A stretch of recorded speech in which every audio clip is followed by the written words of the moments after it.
Assalamualaikum warahmatullahi wabarakatuh.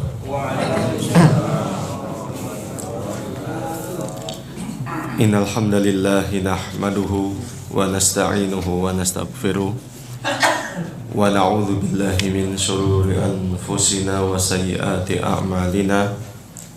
Man yahdihillahu fala mudilla lahu wa man yudlil fala hadiyalah.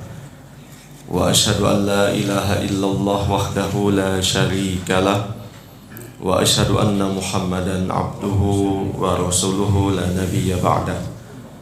Qala Allah ta'ala fi kitabihil karim, ya ayyuhalladzina amanu taqullaha haqqa tuqatih wa la tamutunna illa wa antum muslimun. Allahumma salli wa sallim ala nabiyyina Muhammadin wa ala alihi wa ashabihi ajma'in. Allahumma alimna ma yanfa'una wa anfa'na bima 'allamtana. Rabbana zidna ilman warzuqna fahman. Jamaah kaum muslimin dan muslimat, a'azzakumullah. Di waktu subuh menjelang pagi hari yang sejuk ini, ditemani dengan gemericik air hujan rintik-rintik, menambah kesyaduhan pertemuan kita pada hari yang berbahagia ini, tidak mengurangi semangat kita memenuhi panggilan Allah Subhanahu wa ta'ala, memakmurkan rumah Allah yang mulia ini. Kemudian kita manfaatkan beberapa menit ke depan untuk bersama-sama berbagi faidah, mengangkat tema sirah nabawiyah. Jamaah kaum muslimin dan muslimat yang saya cintai karena Allah Subhanahu wa ta'ala, tidak terasa dalam perjalanan menapak tilas kehidupan Nabi alaihi salatu wassalam, sirah beliau sallallahu alaihi wasallam dan sirah para sahabat yang tentu saja menyertai beliau radhiyallahu anhum ajma'in, kita sudah memasuki tahun yang kelima Hijriah. Ada apa di tahun 5 Hijriah ini? Ada peristiwa, rangkaian peperangan yang dialami oleh baginda Nabi alaihi salatu wassalam. Buku yang saya jadikan pegangan utama ini tidak memuat semua rangkaian kejadian detail setiap tahun dan setiap bulan dalam tahun tersebut. Ada buku khusus di sana yang memuat secara rinci peristiwa apa saja yang menemani kehidupan Nabi kita Muhammad sallallahu alaihi wasallam dan para sahabat radhiyallahu taala anhum ajmain. Namun kiranya akan dikhawatirkan memakan waktu yang cukup panjang, kita cukupkan dengan buku yang ada menjadi rujukan kita ini, memuat dan menjelaskan, mengungkap serta mengangkat beberapa peristiwa yang memang perlu kita ambil, tanpa tentunya kita menilai peristiwa lain yang tidak diungkapkan dalam buku ini bukanlah sesuatu yang tidak penting. Tidak demikian jamaah sekalian, dengan beberapa pertimbangan yang tentunya sudah disiapkan oleh penulis buku ini. Contoh, kita sekarang sudah berada di tahun 5 Hijriah, khususnya mengenai salah satu peperangan yang dialami Nabi alaihi salatu wassalam. Padahal sebelum tahun 5 Hijriah ini ada peperangan yang tentu saja sudah ada sejak sebelum perang yang terjadi di tahun ke-5 Hijriah ini. Perang apakah di tahun ke-5 Hijriah ini yang dicantumkan oleh penulis? Perang yang ternyata menjadi salah satu surat di dalam Al-Quranul Karim, yaitu perang Ahzab, atau nama lainnya perang Al-Khandaq. Kenapa perang ini dinamakan dengan perang Al-Ahzab? Ahzab jamak dari hizib, kelompok, golongan. Perang ini dinamakan Perang Ahzab lantaran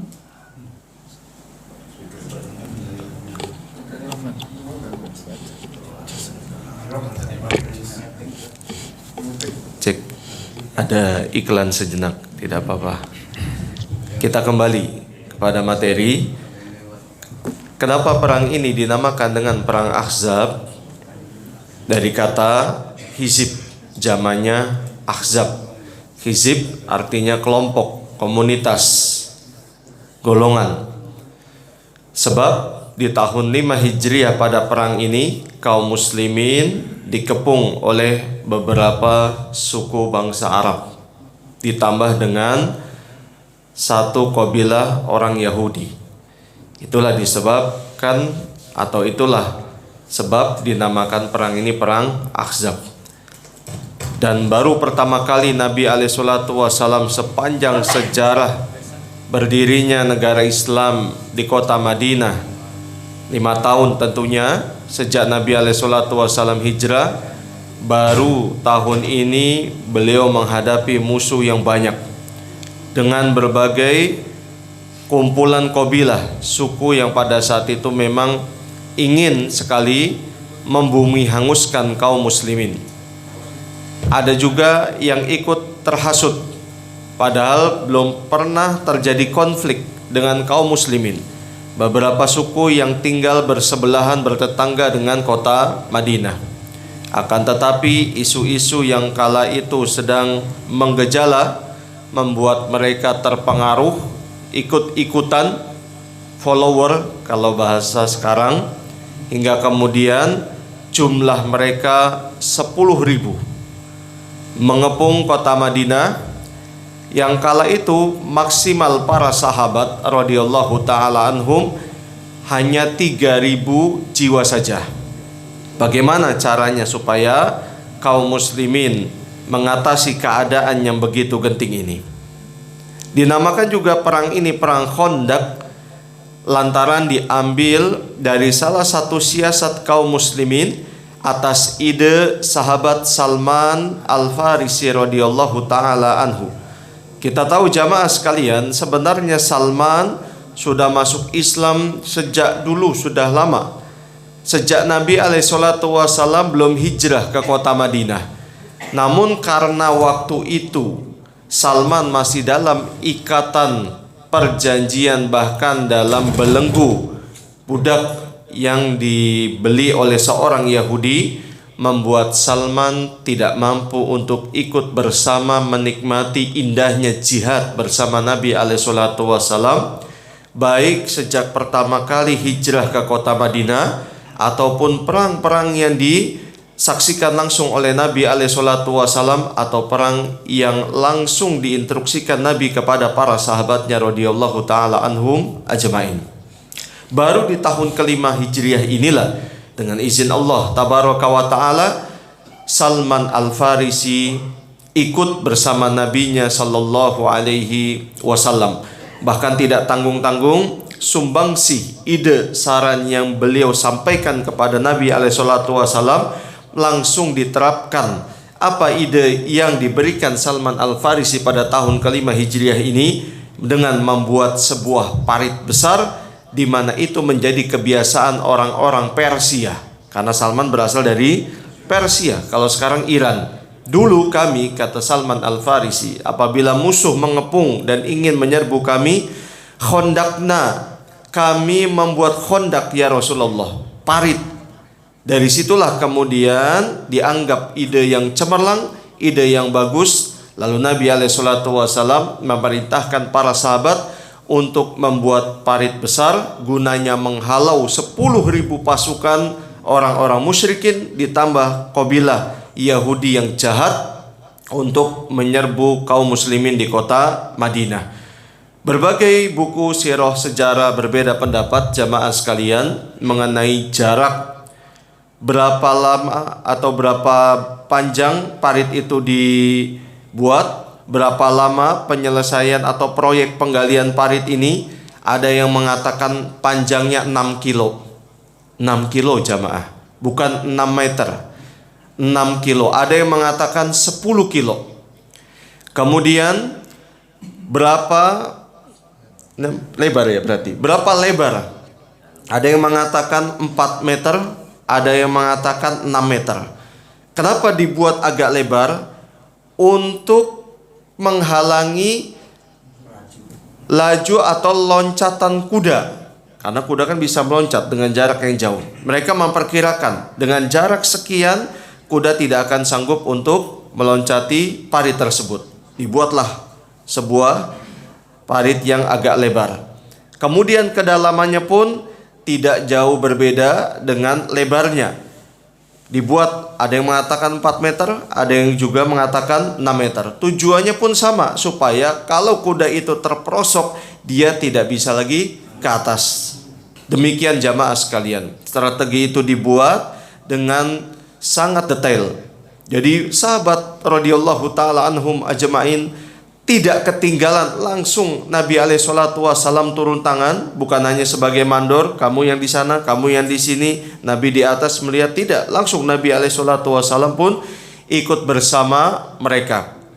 Ini semua terjadi setelah Nabi alaihi salatu wasallam mendapatkan kabar ada sekumpulan beberapa suku yang bersebelahan dengan kaum muslimin di kota Madinah, Bani Sulaim, Bani Ashja, Bani Gotofan. Kemudian tidak diragukan lagi dan tidak asing lagi orang-orang Quraisy. Mereka ingin menyerbu dan menyerang kaum muslimin di kota Madinah. Nabi alaihissalatu wassalam kemudian meneliti dan mencari kebenaran berita ini dengan mengutus para sahabat yang sudah ditentukan oleh Nabi alaihissalatu wassalam. Setelah kembali dan menyatakan akan keabsahan berita ini, benarnya berita ini, Nabi alaihissalatu wassalam kemudian melakukan proyek penggalian parit. Ada yang mengatakan proses penggalian parit selama kilometeran, beberapa kilometer ini, ada yang mengatakan membutuhkan waktu kurang lebih 6 hari. Pagi, siang, sore, malam mereka terus melakukan pekerjaan ini jamaah sekalian, tiada henti. Sebab mereka memperkirakan perjalanan musuh-musuh mereka, khususnya Quraisy dari Mekah ke Madinah, kalau berjalan minimal kuda dengan jalan santai membutuhkan waktu kurang lebih seminggu. Sehingga mereka harus menggunakan waktu yang ada, yang sempit ini untuk menyelesaikan proyek penggalian parit. Meskipun ada pula yang mengatakan proses proyek ini sampai memakan waktu 10 hari. Ada yang mengatakan 14 hari. Namun kalau seandainya kita hitung tadi jarak pada zaman dulu apabila berjalan dalam keadaan santai, meskipun ada hewan tunggangan kuda dan lain sebagainya, namun tidak buru-buru, memakan waktu kurang lebih 6 hari. Dan itu benar. 6 hari berikutnya mereka 10.000 pasukan berkumpul dan berhadapan langsung dengan kaum muslimin, hanya parit yang memisahkan mereka. Siang malam jamaah sekalian, sampai kata Jabir bin Abdullah radhiyallahu taala anhuma, kami itu hampir 3 hari tidak mendapatkan makanan yang mengenyangkan. Makanannya itu hanya gandum, kemudian dicampur dengan minyak yang bau tengik, minyak yang sudah lama. Tapi mau tidak mau mereka harus menikmati apa adanya, karena itu yang mereka dapatkan. 1.000 sahabat bekerja bersama, semuanya turun. Sampai-sampai Nabi alaihissalatu wassalam perutnya itu cekung. Cekung itu ke dalam apa keluar? Ke dalam. Kalau cembung keluar, gendut namanya. Sampai Nabi perutnya cekung, kata Jabir bin Abdullah. Dan ternyata di balik baju yang menutupi perut beliau ada 2-3 batu. Kami 1 batu menahan lapar, ternyata Nabi itu 3 batu. Saking laparnya Nabi alaihissalatu wassalam. Allahu Akbar. Ini Nabi kita sallallahu alaihi wasallam.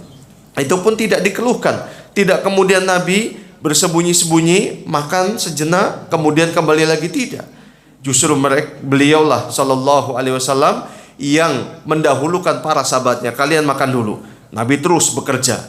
Sampai kemudian Jabir radhiyallahu taala anhu merasa iba, kasihan kepada Nabi alaihi salatu wasallam, beliau pamit ke rumah dulu. bilang kepada istrinya, wahai istriku, apa yang kita punya? Kita nggak punya apa-apa, kecuali kambing yang masih kecil sekali dan beberapa liter gandum. Ya sudah, buatkan. Saya ingin mengajak Nabi dan 1, 2, 3 orang saja dengan kadar yang sesuai dengan apa yang kita miliki ini. Ya sudah, tapi ingat, wasiat saya, pesan saya, kata istrinya, jangan buat malu kita. Kita nggak punya apa-apa. Baik. Jabir kemudian membisiki Nabi SAW, wahai Nabi, ajaklah 2 atau 3 orang bersama Anda untuk makan di rumah saya. Tapi ingat Nabi, saya hanya sekian saja yang tersedia di rumah.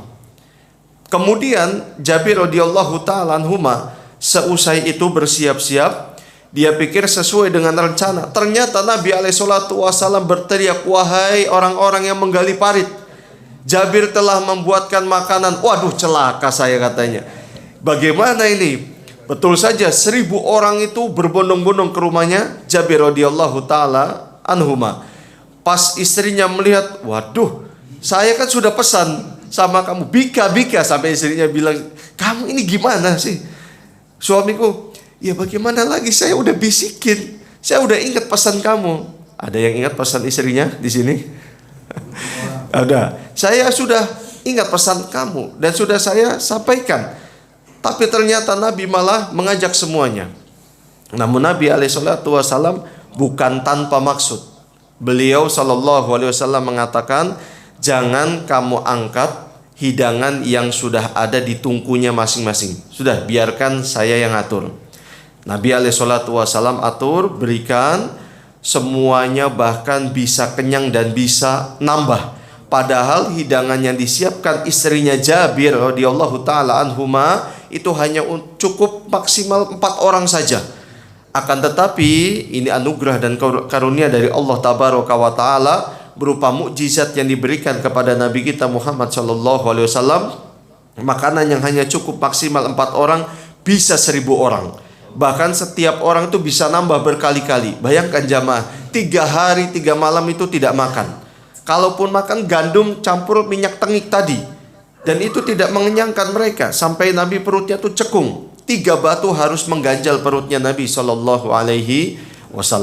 Seusai mereka makan kenyang, bukan kemudian tidur jamaah karena kekenyangan, kembali lagi ke proyek penggalian parit. Terus mereka lakukan seperti itu hingga akhirnya sampailah di hari yang sudah dinantikan. 10.000 pasukan yang terdiri dari orang-orang Quraisy berjumlah 4.000 dan 6.000 sisanya dari suku-suku yang memang sudah dihasut, diajak oleh orang-orang Quraisy. Ini semua hasil karya dari orang Yahudi, diantaranya adalah Huyai bin Akhtab. Huyai bin Akhtab salah satu pembesar tokoh Yahudi Bani Quraidah. Di kota Madinah jamaah sekalian, ada 3 suku Yahudi besar yang bertetanggaan dengan penduduk kota Madinah asli Ansor, khususnya suku Aus dan Khazraj. Bertahun-tahun lamanya, beratus tahun lamanya mereka tinggal di kota Madinah.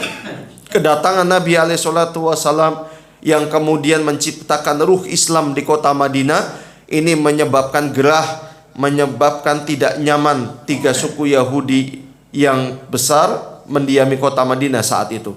Terjadilah konspirasi jahat di antara 3 suku atau 3 kabilah Yahudi ini, Bani Quraidah, Bani Qainuqa, dan Bani An-Nadir. Pada tahun 2 Hijriah sebelum perang Uhud terjadi konspirasi besar yang dilakukan oleh salah satu suku Yahudi yang paling jahat, paling berani, yaitu Bani Qainuqa.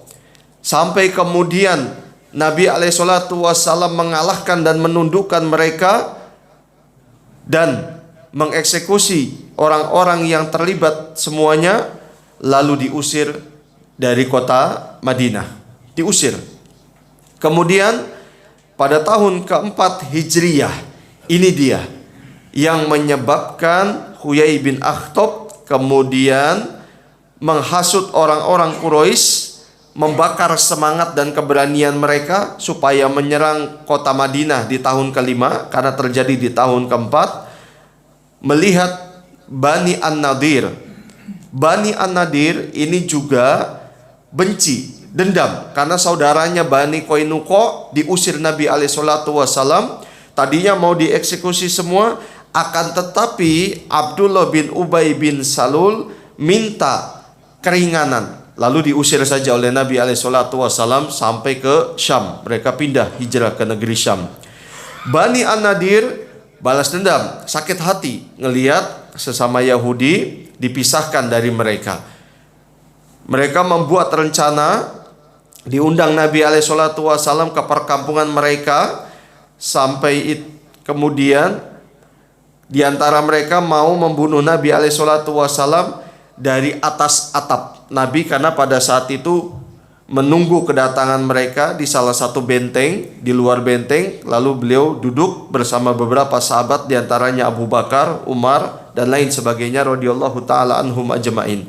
Di atas atap itu sudah ada orang yang mau membunuh dengan cara melemparkan atau mendorong batu besar, langsung jatuhnya di atas Nabi SAW. Akan tetapi Allah subhanahu wa ta'ala la ta'khudhuhu sinatu wala naum, tidak tidur, tidak ngantuk, menyelamatkan nabinya dengan cara mengutus malaikat Jibril memberitahu akan ada orang yang siap-siap membunuhmu dari atas tempat kamu duduk. Nabi kemudian bergegas berdiri dan meninggalkan Bani An-Nadir, kembali lagi dengan kurang lebih 1000 pasukan. Di situ kaget Bani An-Nadir.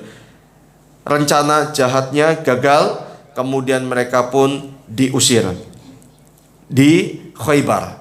Mereka diusir ke Khaybar. Disitulah kemudian Huyai bin Akhtab menghasut Bani Quraidah, temannya juga Yahudi. Dari Bani Quraidah kemudian berhasil, dari situ terjadilah perang Ahzab. Demikian jamaah sekalian, sifat dan karakter orang-orang Yahudi dari dulu sampai sekarang. Mereka nggak berani perang langsung. Lihat saja di perang Ahzab, dari 10.000 pasukan tidak ada satupun orang yang Yahudi yang ikut berbaris di sana, nggak ada. Mereka hanya bisa berani dari balik layar saja. Mereka yang menciptakan sebuah hasutan ini. Mereka yang menciptakan semua gelombang dahsyat ini. Tetapi ketika berhadapan perang, mereka orang yang paling takut, gak berani.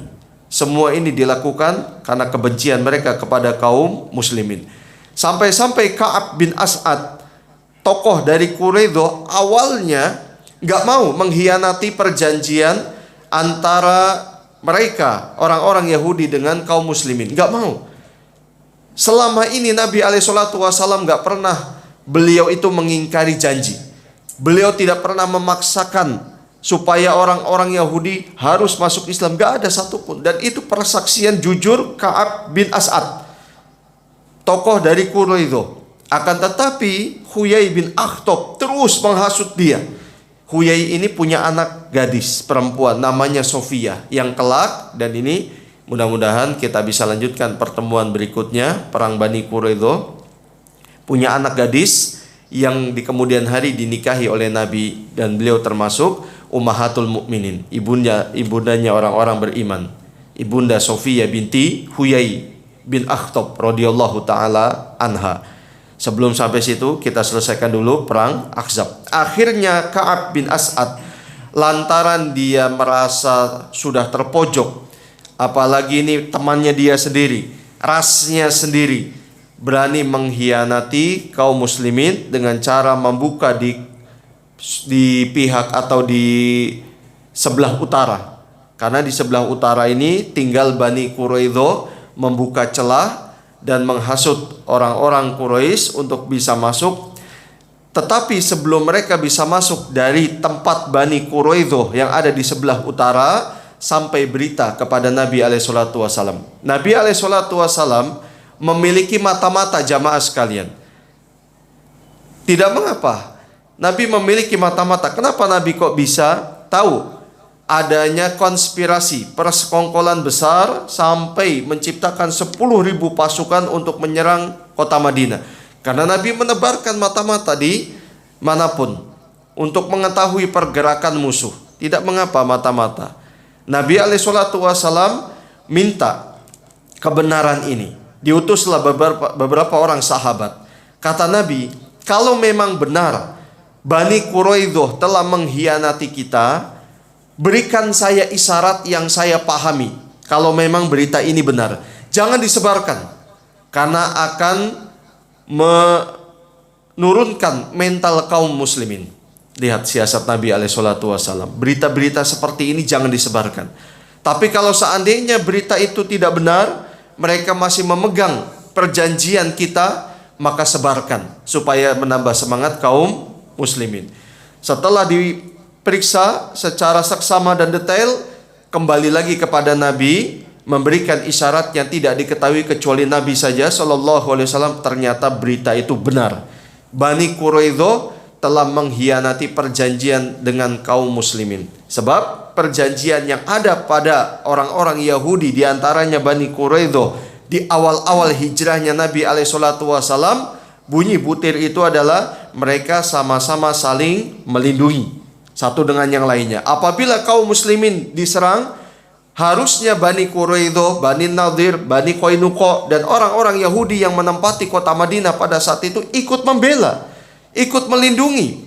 Sebab itulah yang dilakukan Nabi SAW selama ini. Apabila ada orang yang ingin atau beberapa suku yang ingin memerangi orang-orang Yahudi di kota Madinah, kaum muslimin akan melindungi mereka. Namun tidak terjadi. Apa yang diharapkan, justru orang Yahudilah yang pertama kali mengkhianati perjanjian demikian. Nabi seumur hidupnya sampai wafat, 63 tahun kurang lebih usia beliau, dihabiskan untuk berdakwah, mengajak manusia untuk menyembah hanya kepada Allah Subhanahu wa taala. Tidak pernah satupun dalam hidup beliau mengkhianati sebuah perjanjian, mengkhianati sebuah butir-butir yang sudah beliau ikat dengan orang lain, meskipun itu musuh-musuh beliau. Ini terbukti pada saat Nabi SAW melakukan hijrah. Pada saat itu barang-barang Quraisy masih berada di rumah beliau Sallallahu Alaihi Wasallam, yang menyebabkan Ali bin Abi Thalib 3 hari tidak bisa bersama dengan Nabi SAW hijrah, karena Ali harus mengembalikan barang-barang yang dititipkan di rumahnya Nabi SAW. Aneh bin ajaib jamaah. Kalau berbicara kejujuran yang paling amanah, mereka sepakat, nggak ada satupun yang mengatakan bukan Muhammad. Semuanya sepakat bahwa yang paling terpercaya di kota Mekah siapa? Nabi SAW, Muhammad sallallahu alaihi wasallam. Tetapi ketika diserukan la ilaha illallah, mereka malah mengingkari beliau sallallahu alaihi wasallam. Kembali lagi, akhirnya terjadilah perang yang memang sudah dinanti-nanti dan tidak bisa dielakkan. Meskipun perang dengan jarak jauh, orang-orang Quraisy, ada yang mengatakan dalam buku-buku sejarah, mereka mengepung kota Madinah selama 10 hari. Ada yang mengatakan 15 hari. Ada yang mengatakan 24 hari. Di waktu yang cukup lama itu, memang tidak terjadi perang fisik, akan tetapi perang itu pun memakan korban di kedua belah pihak. Di pihak kaum muslimin, hampir kurang lebih 6 sahabat mati syahid radhiyallahu ta'ala anhum. Di kubu mereka pun demikian, ada beberapa orang. Dengan jumlah yang banyak ini, Nabi SAW kemanusiaannya muncul, karena beliau juga seorang manusia. Beliau melirik salah satu suku, karena suku ini yang paling banyak kontribusinya dalam memberikan jumlah pasukan, sehingga menjadi 10.000 pasukan, yaitu suku Gotofan. Nabi melakukan perdamaian dengan suku Gotofan karena rasa ibanya yang begitu luar biasa kepada khususnya orang-orang Ansor. Beliau seolah-olah merasa bersalah.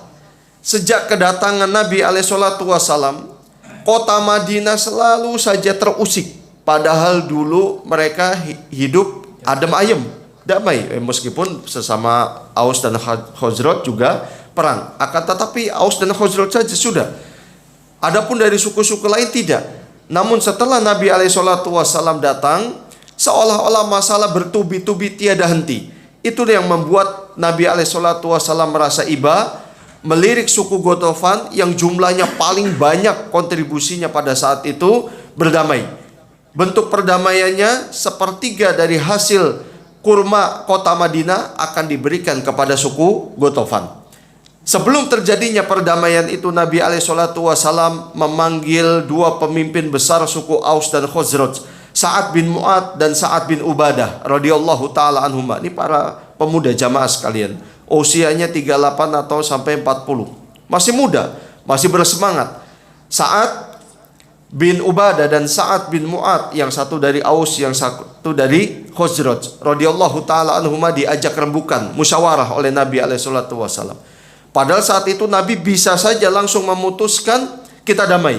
Betul tidak? Karena Nabi pemimpin, tapi tidak Nabi lakukan. Nabi ingin mengajarkan umatnya untuk bermusyawarah. Bisa jadi keputusan lebih banyak itu lebih tepat, lebih bijak dibandingkan hanya keputusan seorang diri. Sa'ad bin Mu'ad, setelah diceritakan oleh Nabi SAW keinginan Nabi untuk berdamai dengan suku Gotofan, karena khawatir, sangat cemas dengan keadaan para sahabat yang ada di kota Madinah ini. Kemudian Sa'ad bertanya kepada Nabi SAW, "Wahai Nabi, ini inisiatif Anda sendiri demi kepentingan kami, atau ini wahyu dari Allah Subhanahu wa Ta'ala, yang kalau memang ini wahyu dari Allah, kami tidak bisa berbuat apa-apa?" Kata Nabi SAW, "Ini inisiatif saya sendiri karena saya ingin menyelamatkan kalian semua." Apa kata Sa'ad bin Mu'ad? "Wahai Nabi, dulu kami dengan suku Gotofan itu sama-sama musyrik, sama-sama menyembah selain Allah Subhanahu wa Ta'ala. Dulu orang-orang Gotofan tidak bisa makan kurma kami secara gratisan, tidak bisa. Mereka mendapatkan kurma kami ini dengan dua cara. Mereka bertamu ke kami, kota Madinah ini, atau mereka membeli kurma kami, baru mereka bisa makan kurma kami.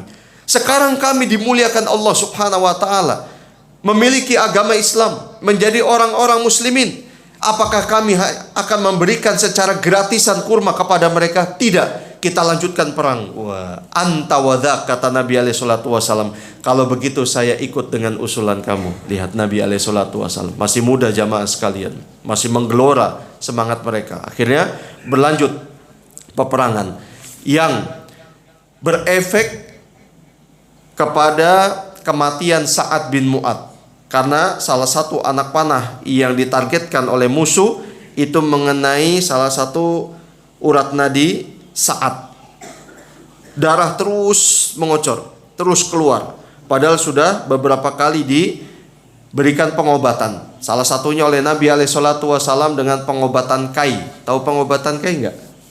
Kai itu ditempelkan dengan besi panas, akan tetapi tidak menghasilkan apapun. Darah terus mengocor. Pernah diikat dengan kain untuk menyumbat darah tersebut, malah semakin membengkak, yang pada akhirnya nanti menyebabkan kematian beliau radhiyallahu taala anhu.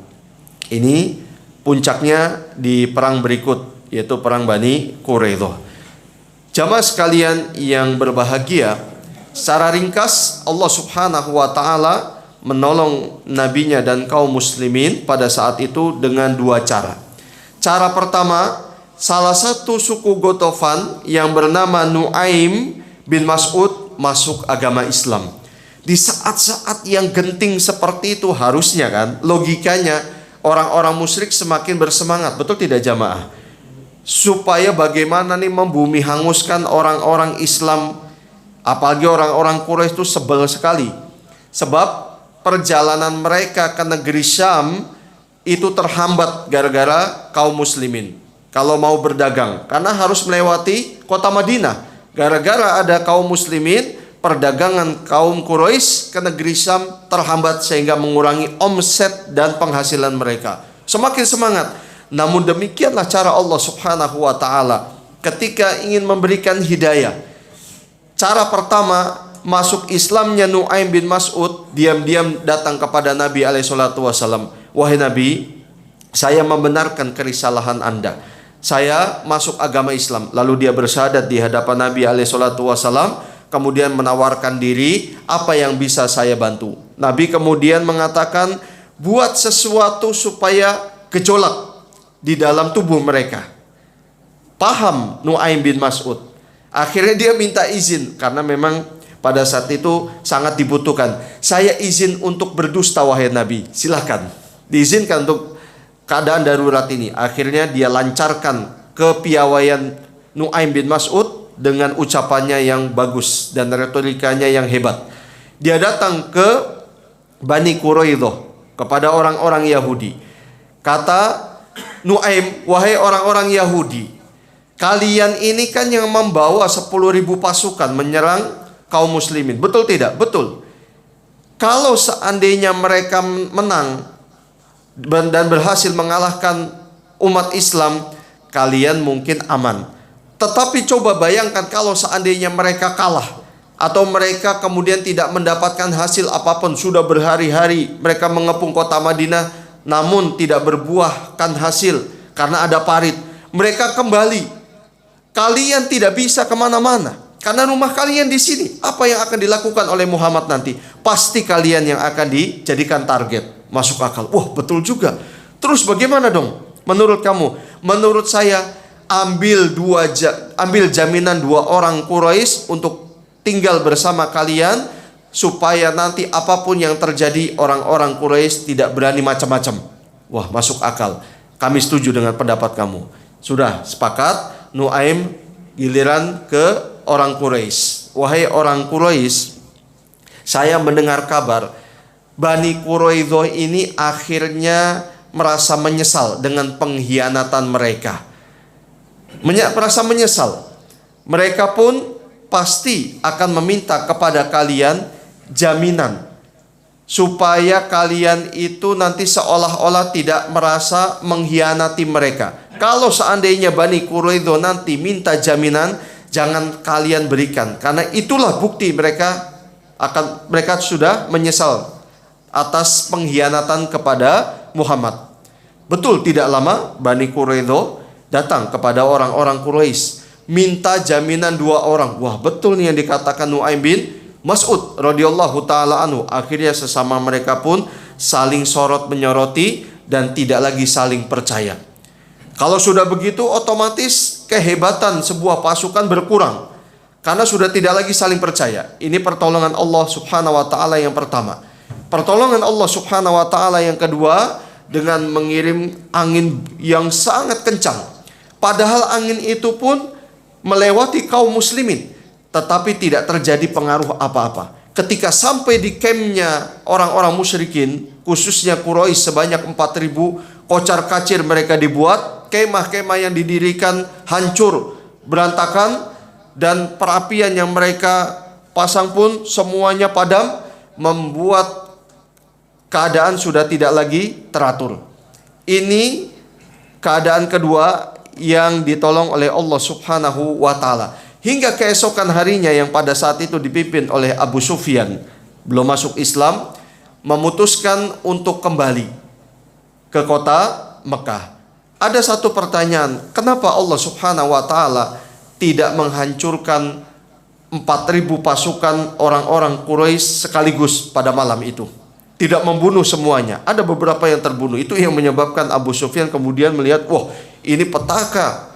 Gawat nih kalau seperti ini. Udah nggak mendapatkan hasil yang signifikan, menyerang umatnya Rasulullah SAW, malah di kubu kita banyak yang tewas gara-gara angin yang begitu kencang ini. Kenapa kok tidak semuanya? Termasuk Abu Sufyan.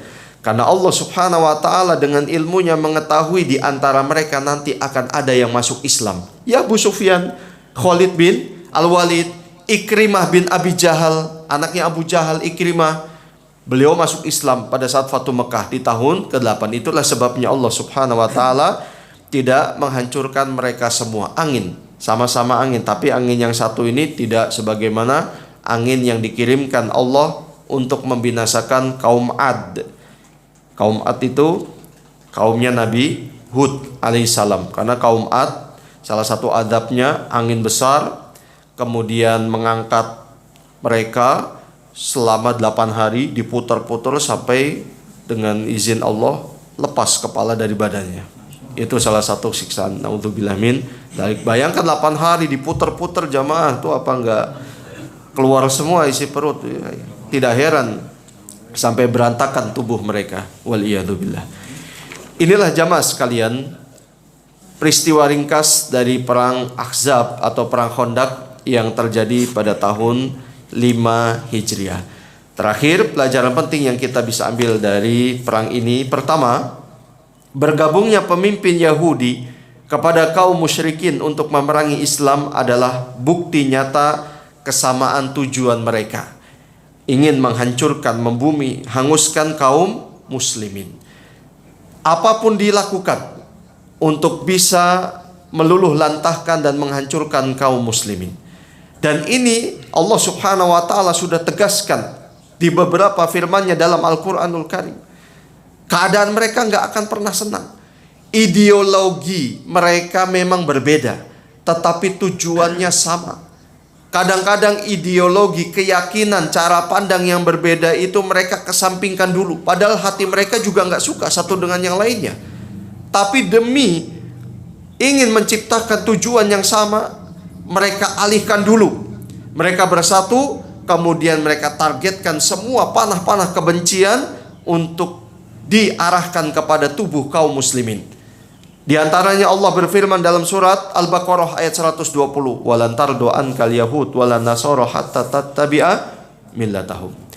Tidak akan pernah ridho Yahud dan Nasara dan orang-orang seperti mereka yang benci kepada Islam sampai kamu wahai Muhammad dan umatmu, khususnya kita umatnya Rasulullah sallallahu alaihi wasallam, ikut agama mereka, tunduk terhadap kemauan mereka.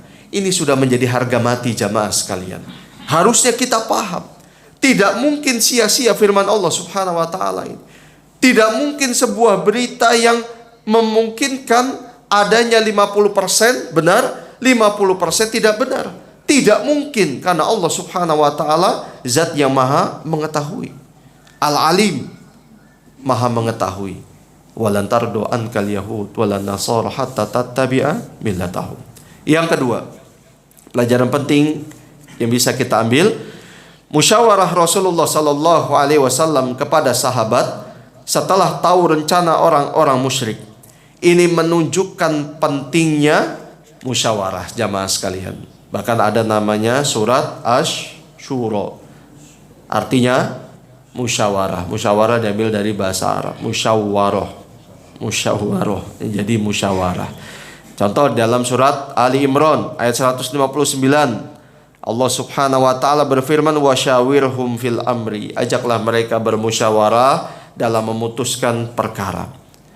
Nabi alaihi salatu wassalam juga disifati oleh Abu Hurairah yang diriwayatkan oleh Imam Asy-Syafi'i rahimahullahu taala sebagai orang yang paling banyak bermusyawarah kepada para sahabatnya radhiyallahu anhum. Kata Abu Hurairah radhiyallahu anhu, "Ma ra'aitu ahadan qad kana aktsara musyawaratan li ashabihi min Rasulillah sallallahu alaihi wasallam." Saya tidak pernah melihat ada orang yang paling banyak musyawarah, paling sering musyawarah kepada para sahabatnya selain Nabi alaihi salatu wasallam atau dari Nabi alaihi salatu wasallam. Tidak ada orang selain beliau yang musyawarahnya tuh paling banyak dilakukan. Hanya Nabi alaihi salatu wasallam. Padahal kalau beliau mau langsung instruksi, langsung keputusan, karena beliau seorang pemimpin. Tapi tidak dilakukan oleh Nabi alaihi salatu wasallam. Yang ketiga, boleh memanfaatkan apa yang ada pada orang lain. Apapun, entah itu kreativitas, entah itu temuan orang lain, itu bisa jadi sesama muslim ataupun di luar muslim, di luar agama Islam, selama tidak bertentangan dengan kaedah-kaedah agama kita. Ini dibolehkan jamaah sekalian. Contoh, ide yang diberikan oleh Salman Al-Farisi. Ini kan perbuatan orang-orang Persia dan masih dilakukan. Kalau seandainya ini bertentangan dengan agama Islam, pasti Nabi orang pertama yang akan menolak. Betul tidak? Tetapi justru ide Salman inilah yang kemudian diterapkan. Ini menunjukkan jamaah sekalian, tidak semua hal hasil produk orang-orang yang tidak pernah mengenal la ilaha illallah terlarang dalam agama Islam.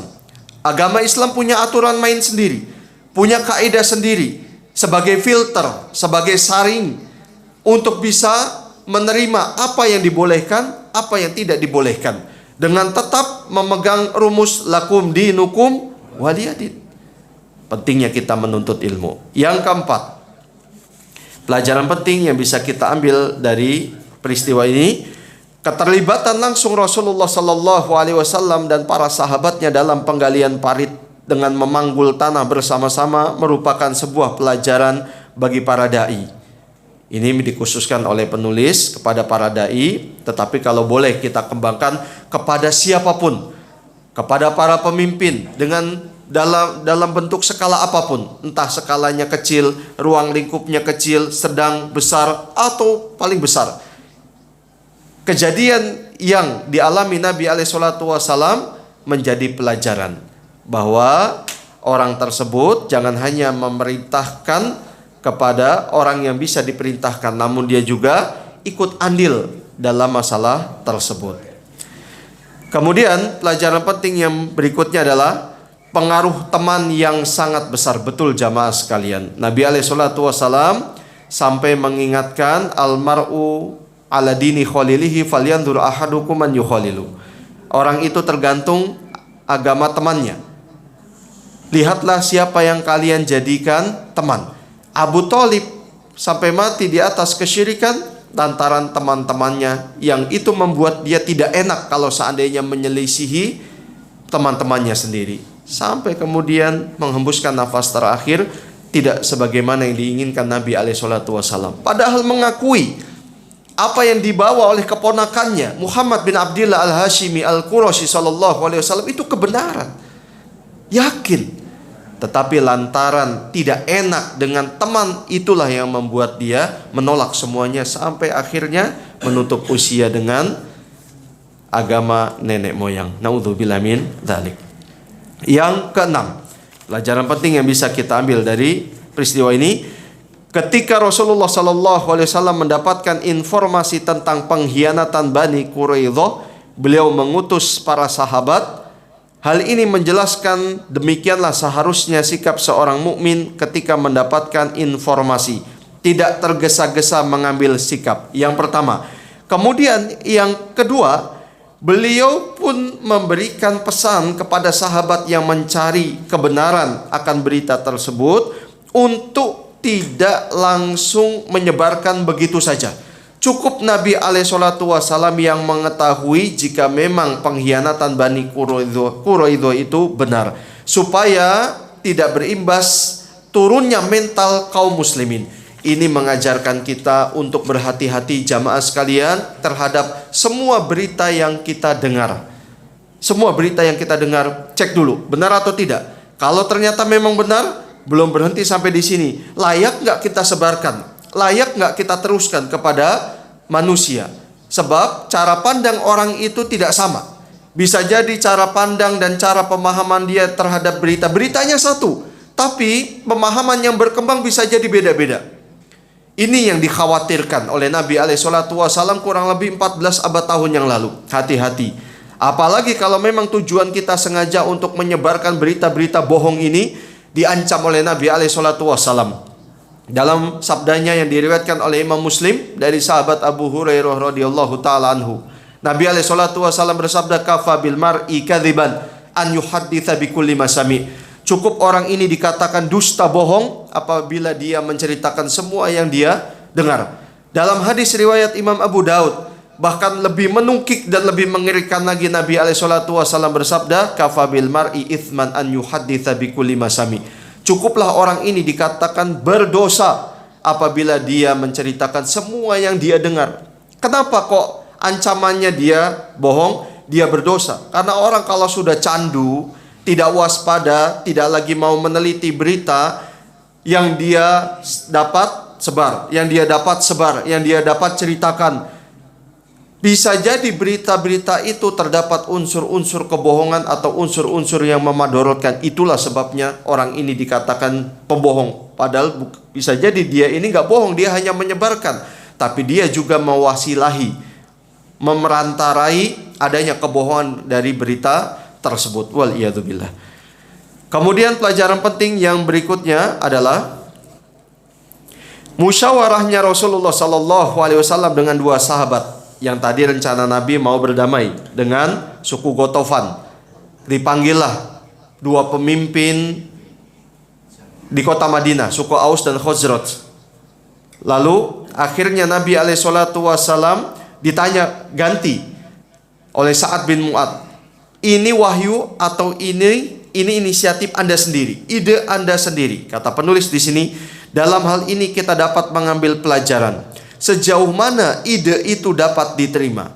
Apabila wahyu telah menetapkannya, maka tidak berlaku lagi ijtihad atau mungkin, paham ijtihad yang dimaksud jamaah sekalian? Ini pemahaman mendalam para sahabat. Banyak dalam segala hal para sahabat itu bertanya, ini inisiatif Anda sendiri atau wahyu wahai Rasulullah? Kalau wahyu tidak bisa berbuat apa-apa, harus dilakukan. Sami'na wa ata'na. Harusnya seperti ini mental kita. Kita adopsi mentalnya para sahabat radhiyallahu taala anhum, lalu kita terapkan dalam sanubari dan dalam kehidupan. Apabila sudah wahyu yang berbicara, sudah sami'na wa ata'na. Kemudian pelajaran penting yang berikutnya adalah kaum musyrikin sekalipun bersatu tetapi berpotensi bercerai-berai. Ini sudah dijanjikan oleh Allah Subhanahu wa taala. Yang penting memang pertanyaan selanjutnya, bagaimana caranya pertolongan Allah itu bisa turun meskipun mereka bersatu padu.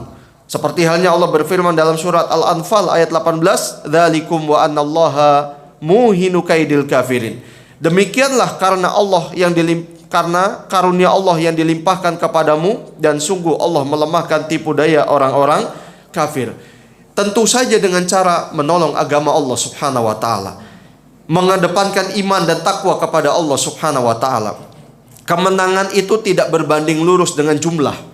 Berapa banyak jumlah yang sedikit bisa mengalahkan jumlah yang banyak. Sebaliknya berapa banyak jumlah yang banyak itu kalah dengan jumlah yang sedikit. Allah abadikan dalam surat Al-Baqarah ayat 249, kam min fi'atin qalilatin ghalabat fi'atan katsiratan biiznillah.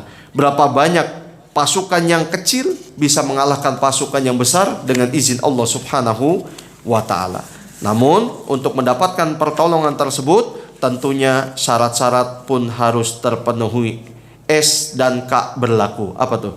Syarat dan ketentuan berlaku. Jadi bukan hanya perdagangan saja jamaah sekalian. Bukan hanya promosi toko yang ada tulisan di bawahnya kecil S dan K berlaku. Kita pun demikian dalam bermuamalah dengan akidah ini. Cara beragama kita kepada Allah Subhanahu wa taala pun demikian. Orang ingin kesuksesan, kaum muslimin ingin keberhasilan, kemenangan, kemuliaan sebagaimana yang pernah diraih oleh generasi pertama, tapi masih bermaksiat, masih berbuat dosa, masih manipulasi data sehingga kebocoran dana, sehingga gelembung-gelembung angka tidak terbendung. Semua masih dilakukan. Tidak amanah, tidak jujur dalam sebuah aktivitas jabatan yang diamanahkan kepadanya. Yang penting bagaimana perut saya semakin cembung, bukan cekung lagi. Na'udzubillah min dzalik. Bagaimana kita ingin bisa mendapatkan kejayaan, kemenangan kalau keadaan kita belepotan dengan dosa dan maksiat? Kalla, tidak akan pernah Allah Subhanahu wa taala memberikan itu semua. Allahu a'lam bishawab. Langsung kalau mau ada pertanyaan Bapak Ibu sekalian, saya berikan. Ustaz.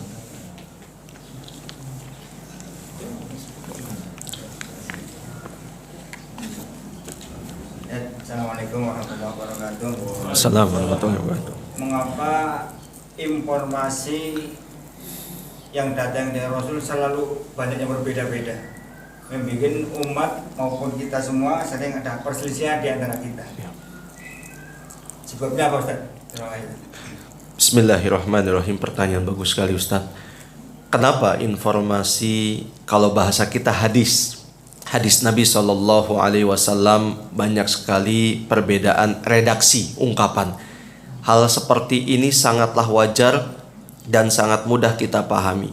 Contohnya saja, saya misalnya mengatakan kepada 10 murid saya di kelas, insya Allah pekan depan kita akan mengadakan PH, kalau sekarang tuh istilahnya PH. Kalau dulu ulangan harian ya, ulangan. PH itu penilaian harian. Insya Allah pekan depan kita akan mengadakan penilaian harian PAI yang keempat.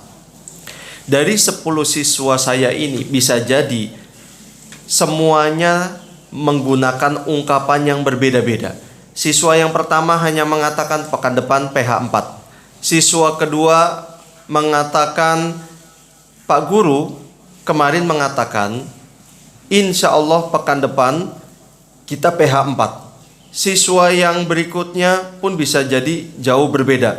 Atau bisa jadi ada siswa yang malah salah memahaminya, karena bisa jadi dia baru datang, sebelumnya minta izin ke kamar mandi. Demikian yang terjadi dalam hadis-hadis Nabi SAW. Sahabat yang satu, ada 5 sahabat yang sama-sama menyaksikan sebagai saksi akan keluarnya sabda Nabi SAW, atau perbuatan yang langsung dilihat oleh Nabi, oleh para sahabat kepada Nabi SAW. Yang satu sahabat meriwayatkan pada akhirnya dengan ungkapan sesuai dengan dirinya. Sahabat yang berikutnya dengan ungkapan sendiri. Itulah yang kemudian setelah dikumpulkan oleh para ulama hadis rahimahumullah, terjadinya perbedaan redaksi. Karena memang penerimaan pada saat itu tidak kemudian disepakati, yuk ucapannya harus A, B, C, D, E. Tidak. Karena itu inisiatif masing-masing dari para sahabat. Jangankan ucapan Nabi, tubuhnya Nabi, fisiknya Nabi saja, ada redaksi-redaksi yang berbeda. Satu hadis meriwayatkan rambutnya Nabi sampai syahmatu udunaihi, setengah telinganya Nabi. Hadis yang lain menunjukkan rambutnya Nabi itu sampai sebahu. Apakah ini bertentangan? Tidak. Selama kaedah-kaedah dalam ilmu hadis, 2 hadis yang seolah-olah kok saling bertentangan ini tidak bisa dipertentangkan, malah bisa dikombinasikan, itu yang ditempuh. Karena sama-sama kuat derajatnya dan bisa diterima. Lalu bagaimana cara supaya mengcombine jalan keluarnya? Lahirlah ijtihad para ulama. Bisa jadi sahabat yang satu ini, misalnya Abu Hurairah, ketika melihat rambut Nabi ini setengah telinga beliau, pada saat itu memang beliau rambutnya demikian dicukur sampai setengah. Karena kebiasaan laki-laki zaman dulu rambutnya demikian, jamaah sekalian. Kalau sekarang apalagi siswa kayaknya kurang elok ya. Kalau kurang pantas memang kalau di negara kita. Ada rambut anak kelas 1 sampai sebahu dengan alasan orang tuanya sunnahnya Nabi. Kemudian sahabat yang lain, anggap misalnya Anas bin Malik, melihat rambutnya Nabi sampai sebahu. Mungkin pada saat itu memang Nabi belum mencukur, atau rambutnya beliau memang sudah tumbuh lagi sampai sebahu. Selama itu bisa dilakukan, menggabungkan 2 hadis yang memang sama-sama kuat, itulah yang ditempuh oleh para ulama. Demikian Ustaz. Salah satu sebab banyaknya terjadi perbedaan ungkapan redaksi. Itu baru satu contoh. Contoh lain bisa jadi ada yang harus dikuatkan dari 2 hadis ini. Karena bisa jadi dari salah satu rangkaian periwayatannya ada perawi yang memiliki catatan sehingga hadisnya ini harus dikalahkan. Ada 2 hadis A dan B. Yang B ternyata bermasalah sedikit. Sedangkan yang A ini setelah melewati uji coba kelayakan berdasarkan ilmu hadis lolos. Maka ini yang ditempuh. Artinya yang A lebih dimenangkan daripada yang B. Yang B ini tidak diterapkan. Demikian. Dan ini sangat ketat dan sangat hati-hati dilakukan oleh para ulama hadis rahimahumullah. Kenapa? Karena kan mereka seolah-olah sedang bermuamalah dengan sabda Nabi alaihi salatu wasalam. Demikian jasa para ulama kita rahimahumullah. Allahu a'lam bishawab.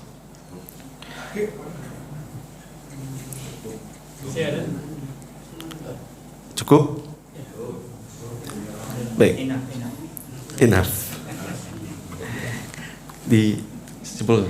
Kesimpulannya jamaah sekalian, perang Ahzab atau Khandaq ini semoga menambah kembali khasanah wawasan keislaman kita, menambah semangat ibadah kita, cinta kita kepada Nabi alaihi salatu wasallam, cinta kita kepada para sahabat radhiyallahu taala anhum ajmain, bagaimana mereka berjuang mengorbankan harta, kemudian waktu, bahkan tidak tanggung-tanggung nyawa untuk membela Nabi alaihi salatu wasallam, menolong agama Allah.